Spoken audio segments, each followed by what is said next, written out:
Good morning everyone. तो आपणे बात करी रह्या छे विद्युत चुंबकीय प्रेरण विषे, इलेक्ट्रोमेग्नेटिक इंडक्शन विषे बात करी रह्या छे। तो जो पेला लेक्चर में आपणे फेरेडेनो नियम विषे बात करी गया हता कि भाई जी फेरेडेनो नियम होय ए शुं कहेवा मागे, कई रीतनु होय बराबर ए समझी लईए।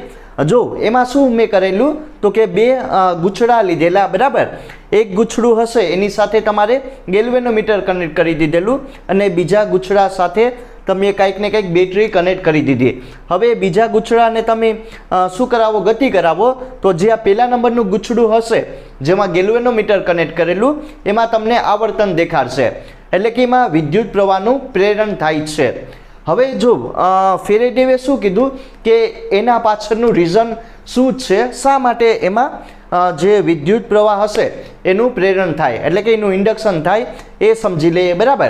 तो जो फेरेडेनो जे नियम हतो ने ए शुं कहेवा मागे के जे चुंबकीय फ्लक्स हशे बराबर, ध्यान आपजो के चुंबकीय फ्लक्स होय एमां एनो जे फेरफारनो समय दर होय अथवा तो चुंबकीय फ्लक्समां वधारो के घटाडो करवामां आवे तो गूंछड़ामां प्रेरित ईएमएफ उत्पन्न थाय छे, जेने शुं कहेवाय इलेक्ट्रोमोटिव फोर्स कहेवामां आवे बराबर। ए तमने खबर हशे।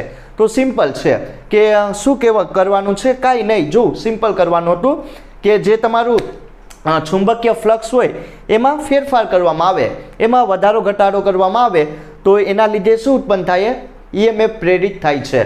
ए तमे लोको जोई गया हता बराबर। ए सिंपल कॉन्सेप्ट छे। हवे शुं करवानुं छे, आजे एक सारो एवो कॉन्सेप्ट भणवानो छे, आमां पण आपणे ईएमएफ प्रेरित करीशुं, पण ए जे ईएमएफ हशे बराबर ए कोना लीधे आवशे, कोना लीधे प्रेरित थाय ए जोईशुं। जो शुं करवानुं छे पहेला समजी लईए आ कॉन्सेप्ट शुं कहेवा मागे। तो जो टॉपिकनुं नाम छे गतिकीय विद्युत चालक बळ बराबर, इलेक्ट्रोमोटिव फोर्स जेने ईएमएफ આપણે કહીએ છીએ બરાબર, શોર્ટમાં ईएमएफ વિશે વાત કરવાનું છે। ગતિકીય વિદ્યુત ચાલક બળ, ઇલેક્ટ્રોમોટિવ ફોર્સ। જો આ ટોપિક સમજવાનો છે, જો કરવાનું શું છે આનો એકદમ હું તમને સિમ્પલ કોન્સેપ્ટ સમજાવી આપું। એક આમાં શું કરીશું, એક ચુંબકીય ક્ષેત્ર લેશું બરાબર, ટેસ્લામાં લેવાનું છે। હવે એમાં તમારે એક યુ આકારની એક પાઇપ કે નળી એ ટાઈપનું મૂકવાનું છે બરાબર, યુ આકારની। હવે એમાં એક સળિયો મૂકી દેવાનો છે, એક શું કરવાનું છે, ચુંબકીય ક્ષેત્ર લેવાનું, પછી એમાં યુ આકારની એક નળી લઈ લેવાની છે, એ ટાઈપનું લેવાનું છે। હવે એ જે તમારી નળી હશે બરાબર, યુ આકારની જે પણ હોલ હશે એમાં તમારે એક સળિયો લગાડવાનો છે। હવે જે સળિયો હશે ને બરાબર એને તમારે શું કરાવવાની છે, ગતિ કરાવવાની છે, એટલે કે એની જે લંબાઈ હશે ને બરાબર એમાં વધારો ઘટાડો કરવાનો છે। તો હવે શું થાય કે જ્યારે તમે શું કહેવાય કે જો કોન્સેપ્ટ શું છે કે જે તમે ગતિ કરાવો બરાબર, શું કહેવાનું છે કે જ્યારે તમે ગતિ કરાવો ને આ જે પણ તમારો યુ આકારનો હશે બરાબર એમાં દાંડલો લગાડેલો, એની ગતિ કરાવો ને તો જે તમારું ચુંબકીય ક્ષેત્ર હશે એમાં બદલાવ આવે બરાબર, એના લીધે શું ઉત્પન્ન થાય, ઈએમએફ પ્રેરિત થાય છે। સમજાયું કે બધી વસ્તુ? જો સિમ્પલ સમજી લઈએ, ફેરેડેનો નિયમ શું કહેવાય કે એમાં આપણે ચુંબકીય ફ્લક્સમાં ફેરફાર કરીએ ને તો ईएमएफ પ્રેરિત થાય છે, પણ હું આમાં શું કરીશ, ચુંબકીય ક્ષેત્રમાં ફેરફાર કરા બરાબર। ધ્યાન આપજો, આમાં હું મેગ્નેટિક ફિલ્ડ હશે બી બરાબર એમાં ફેરફાર કરવાનો છે અને એના લીધે શું થાય તો કે ભાઈ ईएमएफ પ્રેરિત થાય છે। સમજાયું? ચુંબકીય ક્ષેત્રમાં ફેરફાર કરવાનો છે અને એના લીધે ईएमएफ પ્રેરિત થાય છે, જેને ગતિકીય વિદ્યુત ચાલક બળ કહેવામાં આવે। પણ હવે ચુંબકીય ક્ષેત્રમાં કઈ રીતનું ફેરફાર કરી શકો, તો કાંઈ નહીં, આયા જે તમે દાંડલો રાખ્યો બરાબર, સળિયો રાખ્યો એને આ દિશામાં ગતિ કરાવવાની છે। તો એ જ છે સિમ્પલ કોન્સેપ્ટ। જો સમજી લઈએ શું કહેવા માગે। એક તમારે શું કરવાનું છે, પહેલાં તો કાંઈ નહીં, ચુંબકીય ક્ષેત્ર લેવાનું છે બરાબર, બી જેટલું આનું હશે તમારું ચુંબકીય ક્ષેત્ર, ટેસ્લામાં તમે લઈ શકો। હવે શું કરવાનું છે, એક યુ આકારનો તમારે એક આ ટાઈપનો એક પાઇપ લેવાની છે બરાબર, યુ આકારની। સમજાયું? પી ક્યુ અને આયા એન એમ રાખી દેવ, તમે આને ગમે એ નામ આપી શકો, બરાબર. જો પી ક્યુ અને એમ એન, બરાબર. એક તમારે શું લેવાનું છે, આ ટાઈપની યુ આકારની, થઈ ગયો ને, યુ આકારનું એક તમારે આ ટાઈપની એક સેટઅપ બનાવવાનો છે, પી ક્યુ એન એમ. હવે શું કરવાનું છે, એક જો હવે મેન આવે, એક તમારે એક આ ટાઈપનો એક સળિયો લઈ લેવાનો છે, બરાબર. એની સાથે ફિક્સ કરી દેવાનો આ યુ આકારની પાઇપ સાથે આર એસ. સમજાયું? જો આ જે તમારી યુ આકારની જે પાઇપ હશે એની લંબાઈ કેટલી છે, એલ જેટલી, અને આનું જે આ ભાગ હશે, બરાબર, આ ભાગની શું કહેવાય કે જે જાડાઈ હશે એ એક્સ જેટલી રાખીએ. સમજાયું ને? સિમ્પલ છે. મેં શું કર્યું, એક યુ આકારનો એક સળિયો લઈ લીધો, બરાબર, પી ક્યુ એમ એન. હવે મેં એમાં એક પાઇપ ફિક્સ કરી દીધું જે તમારું એડજસ્ટેબલ હશે, બરાબર, એને તમે ગતિ કરાવી શકો. તો હવે શું કરવાનું છે, આની લંબાઈ એલ હશે. જો હવે આ દિશામાં, એટલે કે શું કહેવાય કે આ ડાબી સાઈડ કહેવાય ને, એ દિશામાં તમારે આને ગતિ કરાવવાની છે. શા માટે એવું કરવાનું છે? કેમ કે જે ચુંબકીય ક્ષેત્ર હશે, બરાબર, એમાં મારે શું કરવાનું છે, વધારો ઘટાડો કરવાનો છે. હવે ચુંબકીય ક્ષેત્રમાં વધારો ઘટાડો કરું તો એના લીધે ઈએમએફ પ્રેરિત થાય છે, જેને ગતિકીય વિદ્યુત ચાલક બળ કહેવામાં આવે. આ છે સિમ્પલ કોન્સેપ્ટ સમજવાનો, બરાબર. તો જો શું હશે હવે, પી ક્યુ આર એસ માટે, બરાબર, ધ્યાન આપજો કે શું કહેવા માગે એ સમજી લઈએ. પી ક્યુ આર એસ માટે જો પહેલાં તો આની લંબાઈ કેટલી હશે, પી ક્યુની સમજાઈ ગયું ને, એલ જેટલી હશે. અને બીજું શું હશે, જો એસ ક્યુ કેટલું હશે, એક્સ જેટલું, બરાબર. આ તમારી લંબાઈના પહોળાઈ થઈ ગઈ. તો એ ક્ષેત્રફળ કેટલું થઈ જશે આ સળિયાનું, આ ભાગનું, પી ક્યુ આર એસનું. તો આપણને ખબર છે કે લંબાઈ ગુણ્યા પહોળાઈ. સમજાયું? આ વસ્તુ તમારે સિમ્પલ એક સમજવાની હતી કે આનું ક્ષેત્રફળ કેટલું થઈ જશે આ ભાગનું, તો કે લંબાઈ ગુણ્યા પહોળાઈ એલ એક્સ જેટલું. હવે મારે શું કરવાનું છે, મેં તમને કીધું ને, આમાં કોન્સેપ્ટ યુઝ કરવાનો છે, ચુંબકીય ફ્લક્સમાં ક્ષેત્રમાં ફેરફાર કરવાનો છે, એના લીધે ગતિકીય ઈએમએફ પ્રેરિત થાય છે, એ મારે સાબિત કરવાનું. તો પહેલાં તો એ ધ્યાન આપો, આનું ચુંબકીય ફ્લક્સ કેટલું હશે. જો હું પહેલાં શું કરીશ, આનું ચુંબકીય ફ્લક્સ કેટલું હશે એ પહેલાં ગોતી લઉં. આપણને ખબર કેટલું હોય, એ બી કોસ થીટા જેટલું હોય કે નહીં, આ તમને ઇક્વેશન ખબર. હવે જો કોસ અહીંયા તમારું આનું ક્ષેત્રફળ, બરાબર, અને ચુંબકીય ક્ષેત્ર હશે એ એક સમાંતર છે, બરાબર, એક જ લાઈન ઉપર છે. એટલે કોસ 0 કેટલું થઈ જાય, 1. તો ફ્લક્સ કેટલું મને મળશે, એ બી જેટલું. હવે મને ખબર છે કે અહીંયા તમારું જે પેલું ઇક્વેશન છે એ બની જાય, ક્ષેત્રફળ કેટલું આપેલું, એલ એક્સ બી જેટલું. સમજાયું ને? એલ એક્સ બી જેટલું. આ ઇક્વેશન મેઇન છે, એ ધ્યાન આપજો. 5b ઇઝ ઇક્વલ ટુ શું કરીશ, એલ બી એક્સ એવું હોય તો રાખી દઉં. હવે શું મારે કરવાનું છે, હવે ધ્યાન આપજો. હવે મારે કાંઈ નહીં કરવાનું. હવે જે આ હશે, બરાબર, ધ્યાન આપજો કે એક્સ હશે, આયા જે તમારી લંબાઈ શું કહેવાય કે જો આ તમારી લંબાઈ હશે, બરાબર, ધ્યાન આપજો, આ તમારી જે એક્સ જેટલી શું છે લંબાઈ હશે, જાડાઈ હશે, બરાબર. હવે એમાં વધારો ઘટાડો કરો સમયની સાપેક્ષે, તો એ તમને શું આપશે, વધારો ઘટાડો કરો સમયની સાપેક્ષે. તો એમાં તમે વધારો ઘટાડો કરો ને, તો જે આ તમારું શું કહેવાય ચુંબકીય ફ્લક્સ હશે એમાં પણ શું થાય, બરાબર, એનો પણ કંઈક ને કંઈક એમાં પણ ફેરફાર થાય, એ મારે સમજવાનું છે. સમજાયું કે નહીં? કાંઈ નહીં કરવાનું. જો ધ્યાન આપવાનું છે. શું કરવાનું, સિમ્પલ, જે આ તમારું શું કહેવાય કે જો ચુંબકીય ફ્લક્સ હશે, બરાબર, એમાં કંઈક ને કાંઈ નહીં, જો એક્સ હશે એમાં હું શું કરીશ, વધારો ઘટાડો કરું તો આ તમારું જે ચુંબકીય શું કહેવાય કે ફ્લક્સ હશે ને એમાંય કંઈક ને કંઈક ફેરફાર થાય, એ સમજી લઈએ શું કહેવા માગે. જો ઇક્વેશન જ પહેલાં સમજીએ કે સમયની સાપેક્ષાનું વિકલન કરો એટલે તમને વધારે ખ્યાલ આવશે. d/dt L B x. જો હું શું કહેવા માગું, ધ્યાન આપજો, 5b એમને એમ ને, જો આ જેમાં જે વસ્તુ આમાં કોન્સ્ટન્ટ હોય જે ના બદલાય એને કોમન કાઢી લઉં.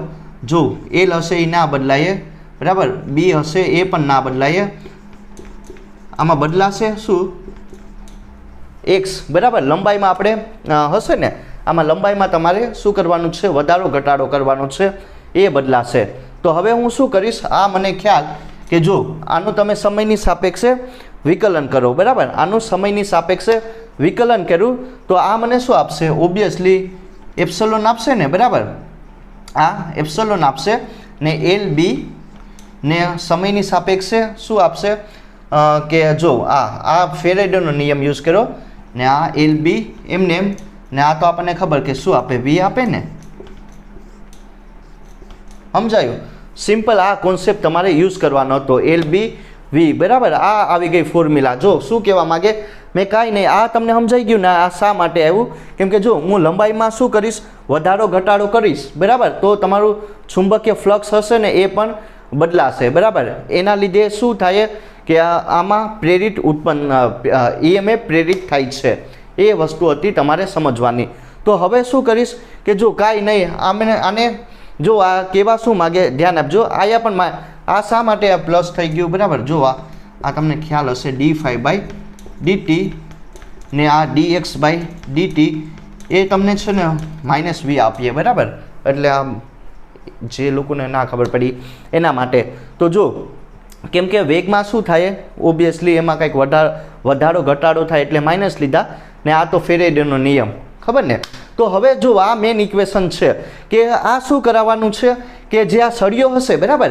એને તમારે આમાં ગતિ કરાવવાની છે વી વેગથી એટલે એમાં શું ઉત્પન્ન થાય છે ઈએમએફ પ્રેરિત થાય છે બરાબર આ સિમ્પલ તમે જોઈ ગયા એલ બી વી જ્યારે તમે આ સળિયો હશે એને વી વેગથી ગતિ કરાવો તો એમાં શું ઉત્પન્ન થાય છે તો કે ઇલેક્ટ્રોમોટિવ ફોર્સ ઉત્પન્ન થાય છે જેને સિમ્પલ ગતિકીય ઈએમએફ કહેવાનું આ તમારું મેઇન ઇક્વેશન આવી ગયું બરાબર આ વસ્તુ હતી સમજવાની પહેલા કોન્સેપ્ટ વિશે આપણે વાત કરી લીધી બરાબર કે કઈ રીતનું આપણે ગતિકીય ઈએમએફ ઉત્પન્ન કરી શકીએ જે સળિયો હશે બરાબર એની લંબાઈમાં વધારો ઘટાડો કરીને અથવા તો ચુંબકીય ક્ષેત્રમાં તમે ફેરફાર કરીને ઈએમએફ પ્રેરિત કરી શકો બરાબર ગતિ કરાવીને જેને ગતિકીય વિદ્યુત ચાલક બળ કહેવામાં આવે હવે જો એક કોન્સેપ્ટ વિશે સમજીએ કે હવે જો શું કહેવાય કે આમાં જો આ ટાઈપનો જ છે સિમ્પલ કોન્સેપ્ટ બીજી રીતે આપણે ઈએમએફ પ્રેરિત કરી શકીએ બરાબર કઈ રીતનું હશે સમજીએ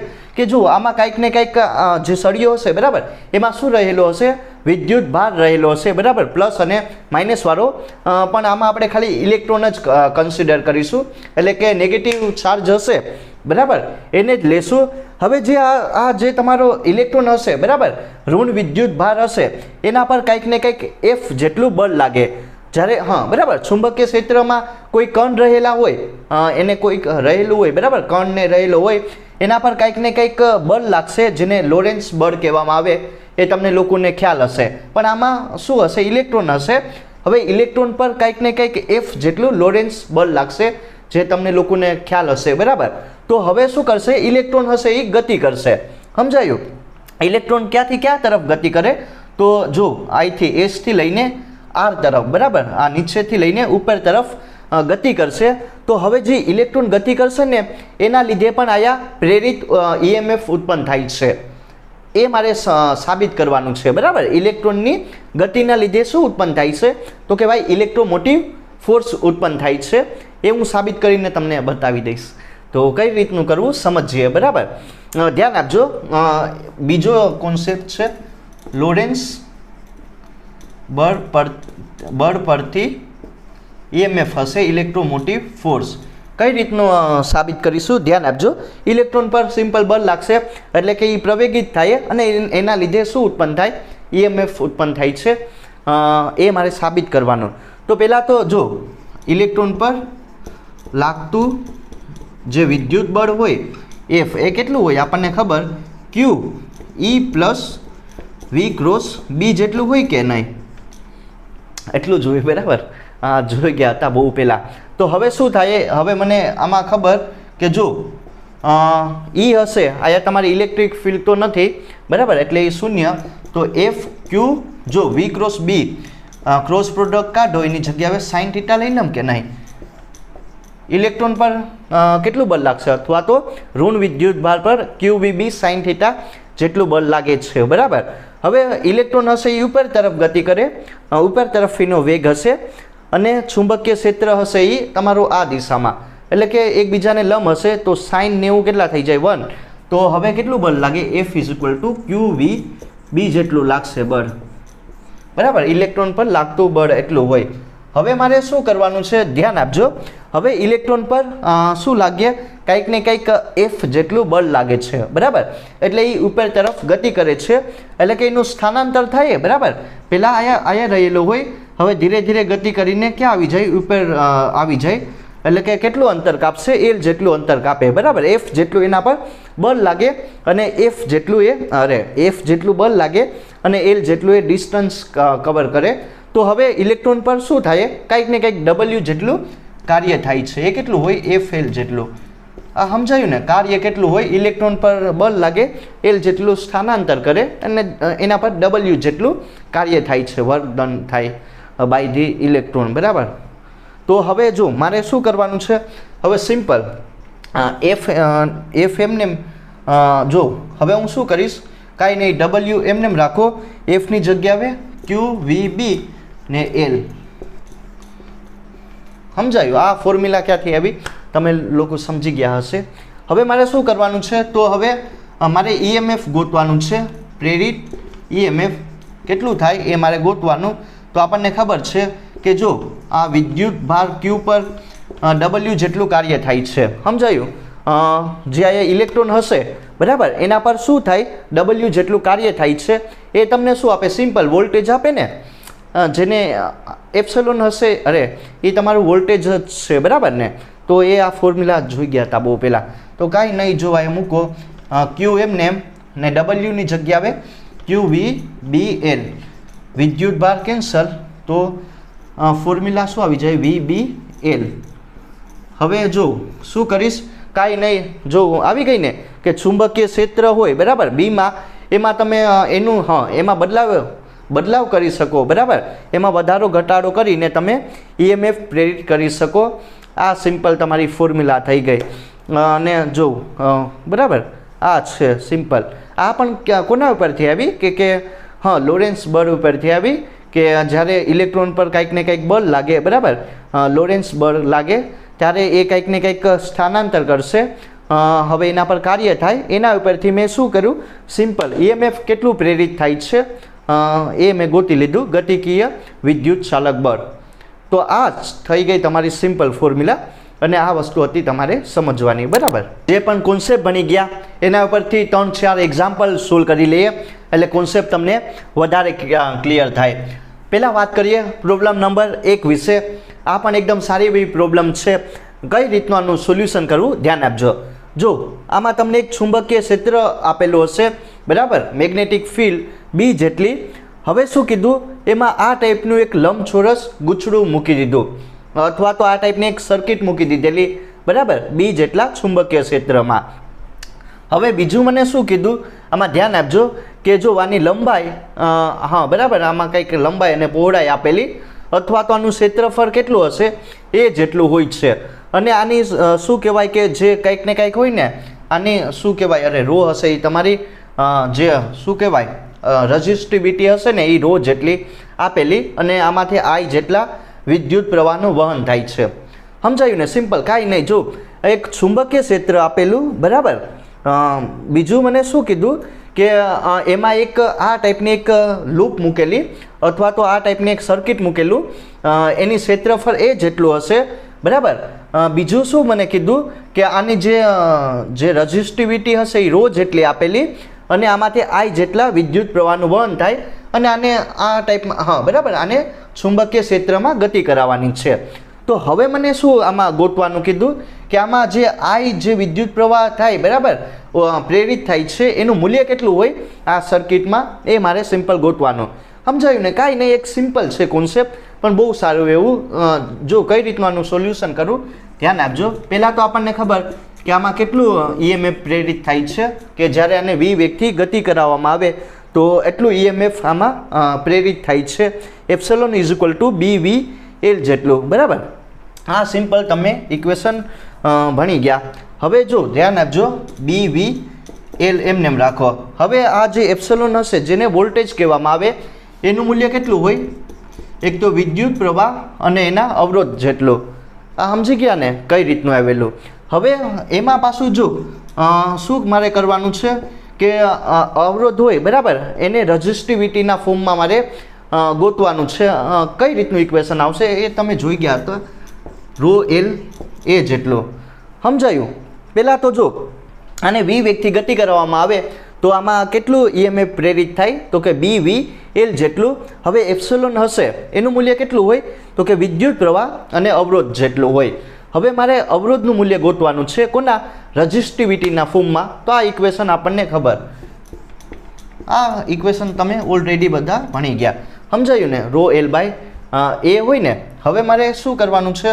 જો કાંઈ નહીં, એપ્સિલોન એમને એમ રાખો, આઈ પણ એમને એમ, ને આની જગ્યાએ રો એલ બાય એ મૂકી શકું ને બરાબર. હવે મારે શું કરવાનું છે કે આ બધી વેલ્યુ ઇક્વેશન નંબર 1માં મૂકવાની. તો આઈ રો એલ બાય એ ને આ બી વી એલ. સમજાયું? મેં શું કર્યું? કાંઈ નહીં, જો એપ્સિલોનની જગ્યાએ આ ઇક્વેશન મૂકી દીધું, આઈ રો એલ બાય એ ને આ બી વી એલ એમને એમ. જો જે વસ્તુ કેન્સલ થાય એ કરો, એલ કેન્સલ. હવે મારે શું ગોતવાનું છે? કાંઈ નહીં, વિદ્યુત પ્રવાહ ગોતવાનું, આઈ એમને એમ બરાબર.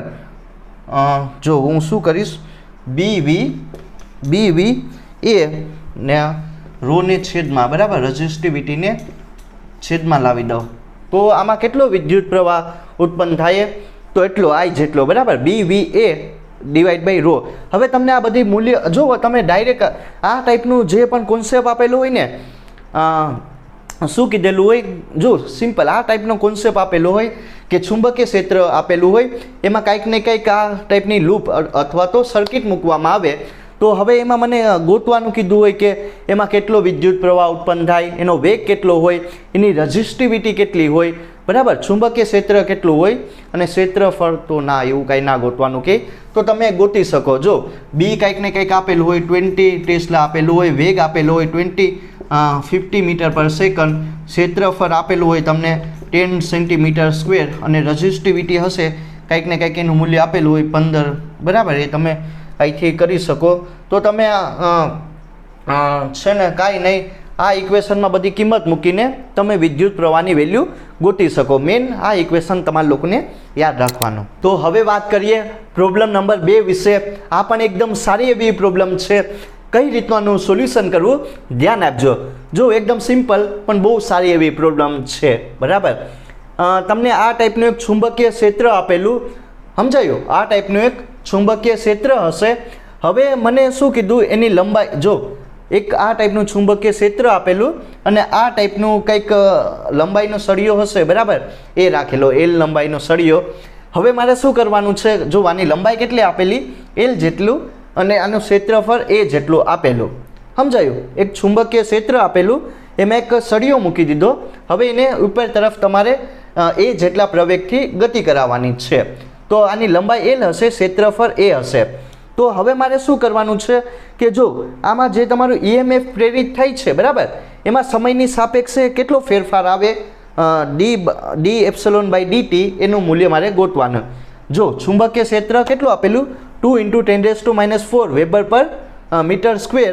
લંબાઈ કેટલી આપેલી? 5 મીટરનો સળિયો છે. પ્રવેગ મને 2 મીટર પર સેકન્ડ સ્ક્વેર જેટલું આપેલું. અને આમાં સમયની સાપેક્ષે બરાબર, જેનું ઈએમએફ હશે એમાં સમયની સાપેક્ષે કેટલો બદલાવ આવે, કેટલું એમાં પ્રેરિત થાય છે, એ મારે સિમ્પલ ગોતવાનું છે. આ એકદમ સારું એવું એક્ઝામ્પલ છે, પણ શોર્ટમાં ને સમજીએ. પહેલાં તો આપણને ખબર કે જો કોઈ પણ ઓબ્જેક્ટ હોય બરાબર, કોઈ પણ વસ્તુ હોય એને ચુંબકીય ક્ષેત્રમાં મૂકો અને વી વેગથી ગતિ કરાવો એટલે એમાં એપ્સિલોન જેટલું ઈએમએફ પ્રેરિત થાય છે. તો હવે શું કરવાનું છે? કાંઈ નહીં, ડી એપ્સિલોન બાય ડીટી ગોતવાનું. તો આપણને ખબર, આનું સમયની સાપેક્ષે વિકલન કરો તો બી વી એલ બરાબર ડી બાય ડીટી. જે વસ્તુ કોન્સ્ટન્ટ રહી બરાબર એને બહાર કાઢી લઉં. શું આમાં નહીં બદલાય? બી ફિક્સ, લંબાઈ પણ ફિક્સ. બદલાશે શું તમારું આમાં? વેગ ડીવી બાય ડીટી. ધેરફોર જો ડી એપ્સિલોન બાય ડીટી બરાબર બી એલ ને આમાં શું બદલાવ થાય વેગમાં, તો વેગમાં સમયની સાપેક્ષે ફેરફાર એ મને પ્રવેગ આપે તો ડી એપ્સિલોન બાય ડીટી, અને જો જે વસ્તુ આપેલી એ મૂકો 2 × 10⁻⁴, લંબાઈ કેટલી આપેલી મને સિમ્પલ, આમાં લંબાઈ 5 મીટર ને પ્રવેગ કેટલો આપેલો મને 2, બરાબર. હવે આનું સોલ્યુશન કરો, 5 × 2 = 10 ને આ 20, બરાબર. તો શું થઈ જશે 20 × 10⁻⁷ આ આવશે વોલ્ટ પર સેકન્ડ, બરાબર, ઇન્વર્સ વોલ્ટ પર સેકન્ડ. તો આ વસ્તુ આવશે, આનું સિમ્પલ સોલ્યુશન થઈ ગયું. જો કાંઈ નહીં, જે વસ્તુ આપેલી બરાબર રકમમાં એ મેં મૂકી દીધું, અને કઈ વસ્તુ મને ગોતવાની કીધી એ સિમ્પલ મેં આના ઉપરથી ગોતી લીધું, બરાબર. તો આ વસ્તુ તમે કરી શકો. હવે વાત કરીએ પ્રોબ્લેમ નંબર 3 વિશે. આ પણ એકદમ સારું એવું પ્રોબ્લેમ છે. કઈ રીતનું આનું સોલ્યુશન કરવું ધ્યાન આપજો. એકદમ સિમ્પલ આ પ્રોબ્લેમ, પણ બહુ ઇફેક્ટિવ, અને આ છે ને એકવાર નીટમાં આઈ થિંક પૂછાઈ ગઈ, તો ધ્યાન આપજો, બરાબર. આ ટાઈપની બહુ બધી પ્રોબ્લેમ આવતી હોય છે. તો કઈ રીતનું આનું સોલ્યુશન કરવું સમજીએ. જો પહેલાં તો તમને શું કીધું, એક ચુંબકીય ક્ષેત્ર આપેલું, બરાબર, એક ચુંબકીય ક્ષેત્ર આપેલું બી જેટલું, અને એમાં એક આ ટાઈપનો એલ લંબાઈનો અથવા તો ડી લંબાઈ, હા બરાબર, ડી લંબાઈ અને ડી જાડાઈનો એક સળિયો મૂકેલો ચુંબકીય ક્ષેત્રમાં. સમજાયું કે નહીં? સિમ્પલ, એક ચુંબકીય ક્ષેત્ર આપેલું. હવે ચુંબકીય ક્ષેત્ર હશે એ કઈ દિશામાં આપેલું, તો કે ઝેડ દિશામાં. અને જો જે આ સળિયો હશે એની જાડાઈ ડી છે, લંબાઈ પણ ડી જેટલી જ છે. હવે આને સળિયાને તમારે ગતિ કરાવવાની છે, પણ કઈ દિશામાં? એક્સ દિશામાં, બરાબર, એક્સ અક્ષિસ ઉપર ગતિ, એટલે કે આ દિશામાં આને ગતિ કરાવવાની છે વી વેગથી. અને ચુંબકીય ક્ષેત્ર ઝેડ દિશામાં હશે, ગતિ કઈ દિશામાં થાય? એક્સ દિશામાં, બરાબર. આમાં વાયનું કાંઈ પણ કોન્સેપ્ટ નથી, એટલે આ મેં લખેલું. હવે જો સમજીએ, આમાં તમને ચુંબકીય ક્ષેત્ર કેટલું આપેલું? B = B0/A ને K જેટલું. એ હશે તમારો કોન્સ્ટન્ટ હશે, બરાબર. ચુંબકીય ક્ષેત્રનું મૂલ્ય એટલું આપેલું B0/A ને K, એટલે કે ઝેડ અક્ષિસ ઉપર. અને વેગ હશે એ આ દિશામાં જ છે, Vxi જેટલો, બરાબર. આ સમજાયું ને? એક્સ દિશામાં જ છે આનો વેગ. હવે જો આમાં મને શું ગોતવાનું કીધું, તો આમાં આ સળિયામાં કેટલું EMF પ્રેરિત થાય છે, ઇલેક્ટ્રોમોટિવ ફોર્સ એ કેટલું ઉત્પન્ન થાય એ મારે સિમ્પલ ગોતી લેવાનું છે. તો સિમ્પલ જો આ ટાઈપનું હોય, બરાબર. કઈ રીતનું સમજીશું ધ્યાન આપજો. આમાં ફેરેડેનો નિયમ યુઝ કરવાનો છે, dϕ/dt, કે ચુંબકીય ફ્લક્સમાં સમયની સાપેક્ષે ફેરફાર કરવામાં આવે તો એમાં કાંઈક ને કાંઈક EMF પ્રેરિત થાય છે. તો હવે મારે જો શું કરવાનું, કાંઈ નહીં, AB cos θ ચુંબકીય ફ્લક્સનું વેલ્યુ, બી આ દિશામાં ક્ષેત્રફળ પણ સમાંતર હશે, એટલે cos 0 1 AB મૂકો. હવે આ અહીંયા મૂકો, બરાબર, d/dt અને AB. તો એક વસ્તુ અહીંયા સિમ્પલ ધ્યાન આપજો, શું કરવાનું છે. જો ચુંબકીય ક્ષેત્ર હશે ને એ તમને એટલું આપેલું B0A/xk, બરાબર, ઝેડ દિશામાં આપેલું. ને જો વેગ હશે એ Vi જેટલો આપેલો, એ તમારો કઈ દિશામાં આપેલો? એક્સ દિશામાં, બરાબર. ને ચુંબકીય ક્ષેત્ર ઝેડ દિશામાં હશે. તો કાંઈ નહીં, જો હવે વસ્તુ અહીંયા મૂકવાની છે. એપ્સિલોન એમને એમ રાખો, d/dt. જો એ એટલે કે ક્ષેત્રફળ, લંબાઈ ગુણ્યા પહોળાઈ. અને અહીંયા તમે ચુંબકીય ક્ષેત્રની જગ્યાએ આ વેલ્યુ મૂકી શકો, B0x/A, બરાબર. સિમ્પલ, સમજાયું કે નહીં? તો આ વસ્તુ થોડુંક કરેક્શન કરી લેજો, બરાબર. એપ્સિલોન એમને એમ રાખો, જે વસ્તુ કોન્સ્ટન્ટ હોય એ કોમન કાઢી લો. તો અહીંયા B0A, બરાબર, d² B0A એ કોન્સ્ટન્ટ હશે, એટલે મેં એને બહાર લઈ લીધા. તો વિકલન કોનું થાય? તો કે એક્સનું થાય ને, બરાબર. તો હવે જો આ એમને એમ રાખો, d² B0 ને આ A ને dx/dt એ મને શું આપે? વેગ આપે. તો આ છે સિમ્પલ આનું સોલ્યુશન, B0V d²/A. તો તમને જે EMF હશે, બરાબર, આમાં કેટલું EMF પ્રેરિત થાય છે, તો એ એટલું થાય, એપ્સિલોન B0V d²/A જેટલો. આ છે આનું સિમ્પલ સોલ્યુશન. તો આ રીતનું તમે આને ઉકેલી શકો, બરાબર.